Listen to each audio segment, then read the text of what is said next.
ribu di sini. Dan ini harga.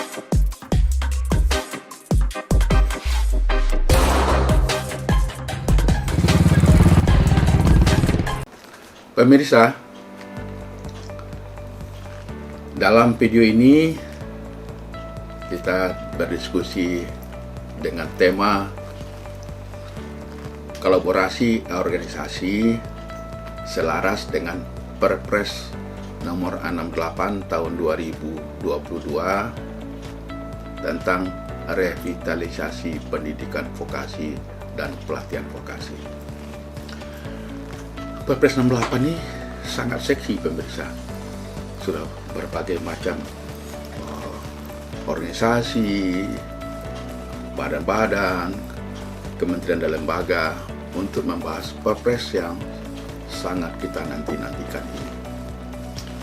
Perpres ini mensinergikan antara kementerian dan lembaga. Apa dampaknya kepada organisasi? Pemirsa,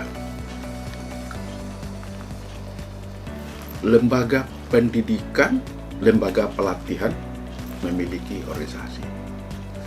Nah, dalam video ini kita diskusi tentang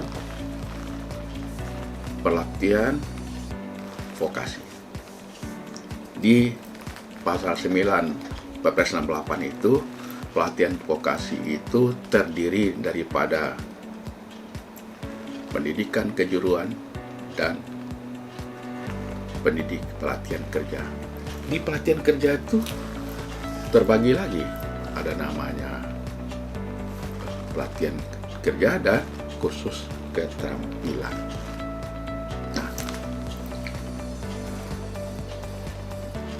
pelatihan kerja khusus keterampilan memiliki juga bermacam-macam organisasi.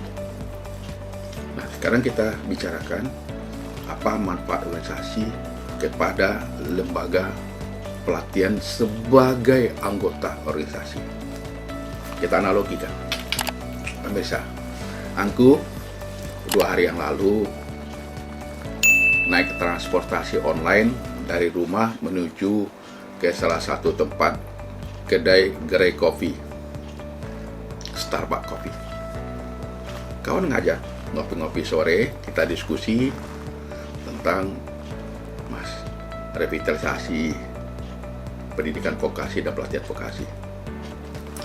Dalam perjalanan, aku berdiskusi dengan driver.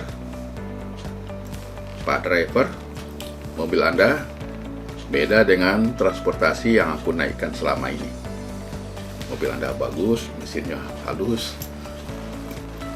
suasananya sejuk ya, udaranya sejuk dalam mobil itu dan wangi. Aku tertarik, aku tanyakan, ini mobil sendiri atau mobil perusahaan? Mereka jawab, mobil perusahaan Pak. Wih, hebat ya. Jadi ini transportasi Grab sudah punya mobil armada sendiri? Sudah Pak. Sudah lama Pak. Saya pernah bergabung di armada Grab. Tetapi sekarang saya bergabung ke satu perusahaan lain Pak. Nah, saya bergabung di sini, ini mobilnya baru semua Pak. Nah, saya bergabung di sini. Kalau kita bicara tentang transportasi online, ini Grab juga membangun kolaborasi dengan para provider, berbagai provider. Pribadi juga boleh bergabung, perusahaan juga boleh bergabung.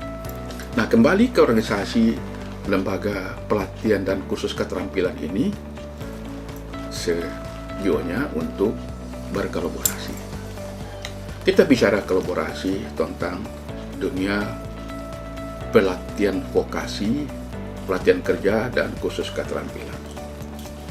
Di dalam Perpres 68 itu di pasal 4 tentang sumber daya manusia. Sumber daya manusia kita sangat besar sekali, sangat luas. Tetapi ada juga LKP, LPK mengeluh, siswa kita kurang. Di mana kurangnya? Bayangkan pemirsa, lulusan SMK, lulusan perguruan tinggi, lulusan lembaga pendidikan kurang lebih 4 juta 1 tahun. Yang terserap ke dunia industri terbatas, hanya sekitar 1,6 sampai 1,8 juta. Yang lebihnya kemana?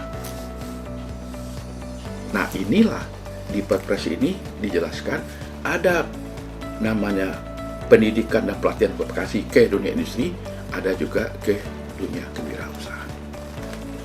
Apa peran organisasi di sini? Mari kita diskusikan. Yang pertama, peran organisasi harus membuat suatu pemetaan database anggota.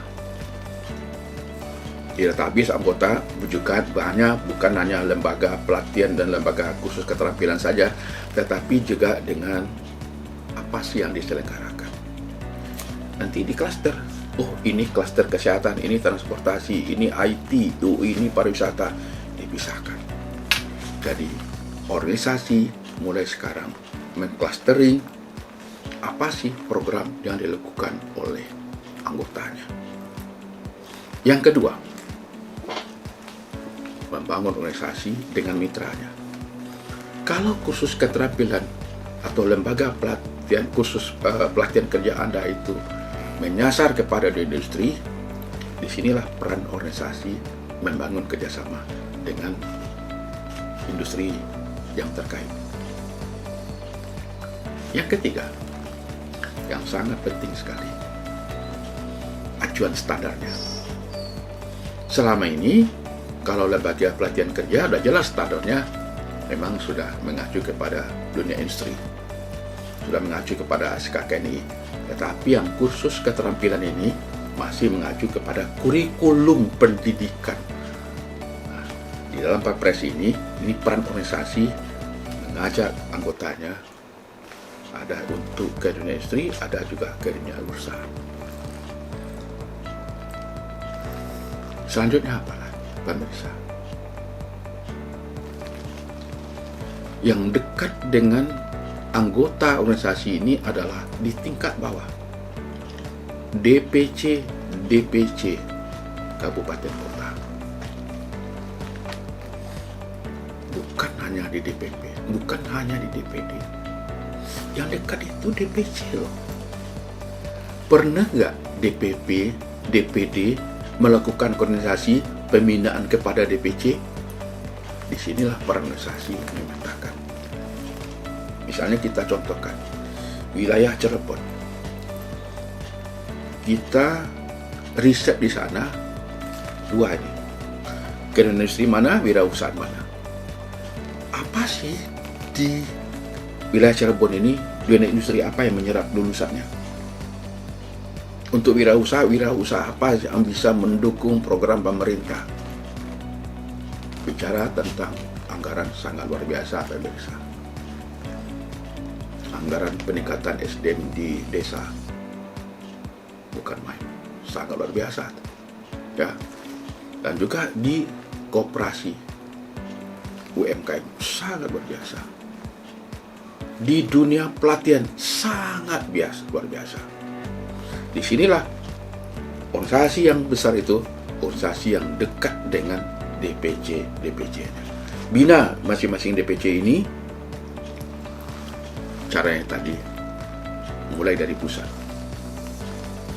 Organisasi vokasi di pusat jangan lagi mengacu kepada susunan organisasi pola lama.